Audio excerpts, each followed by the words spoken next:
ایک نوجوان کا رشتہ ہوا، وہ رشتہ ہو گیا، رشتے کے کچھ دن بعد جب وہ دولہا بنانا تو دولہا بننے کے بعد جب وہ سسرال پہنچا تو اس کے چہرے پہ داڑھی تھی۔ سسرال والوں نے لاسٹ بات کہہ دی کہ جب ہمیں یہ لڑکا پسند نہیں ہے۔ کہا کیوں؟ ہمیں وہی چاہیے جسے ہم دیکھ کے آئے تھے۔ باپ نے کہا وہی تو ہے نا جسے آپ نے اپنایا تھا۔ کہا یہ وہ نہیں ہے۔ کہا کیوں؟ کہا کہ اس کے چہرے پہ داڑھی نہیں تھی۔ کہا پہچانو بیٹا وہی ہے۔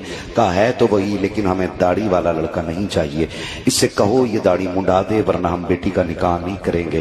جب اتنی بات کہی نا تو لڑکا دیکھتا رہ گیا۔ اس نے کہا ابا جی یہ کیا کہہ رہے ہیں؟ کہا بیٹے یہ انکار کر رہے ہیں، اگر داڑھی رہے گی تو نکاح نہیں ہوگا۔ بچے نے کہا بات تیری کیا رائے ہے؟ کہا بیٹے میری عزت کا سوال ہے، داڑھی منڈا دے۔ بچے نے کہا ابا داڑھی منڈا دوں؟ داڑھی منڈا دوں؟ ابا یہ نہیں ہوگا۔ ابا نے کہا بیٹے پھر رکھ لینا، آج تو منڈا دینا، نکاح ہو جائے گا پھر کون روک لے گا، رکھ لینا داڑھی۔ بچے نے کہا یہ نہیں ہو سکتا۔ باپ کو غصہ آیا، اس نے کہا سن تجھے ایک کام کرنا پڑے گا، یا تو تجھے داڑھی منڈانی پڑے گی یا پھر مجھ سے رشتے توڑنے پڑیں گے۔ بڑا مشکل مرحلہ تھا نوجوان بچے کے لیے، دولہا بھی بنائے، سامنے دلہن ہے، اور پھر زندگی کا آغاز بھی ہے، اور پھر باپ کی جائیداد اور ایک تنہائی کا سفر بھی ہے۔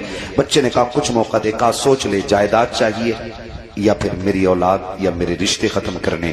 بچے نے کچھ دیر نوجوان نے سوچا، پھر اس کے بعد صحرا اتارا، کچڑے کے ڈھیر میں پھینکا اور کہنے لگا ابا جا تیری سلطنت تجھے مبارک ہو، مدینے والے کی سنت مجھے مبارک ہو۔